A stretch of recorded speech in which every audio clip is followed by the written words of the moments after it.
شاهد ومشهود قتل أصحاب الأخدود النار ذات الوقود إذ هم عليها قعود وهم على ما يفعلون بالمؤمنين شهود وما نقموا منهم إلا أن يؤمنوا بالله العزيز الحميد الذي له ملك السماوات والأرض الله على كل شيء شهيد.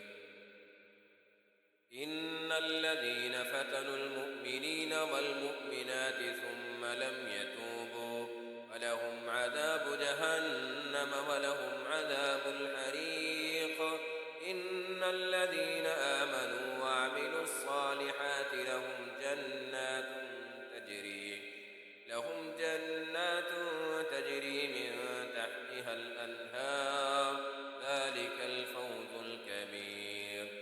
إن بطش ربك لشديد إنه هو يبدئ ويعيد وهو الغفور الودود ذو العرش المجيد فعال لما يريد.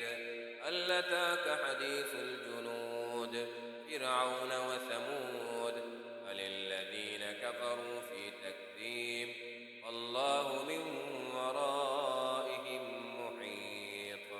بل هو قرآن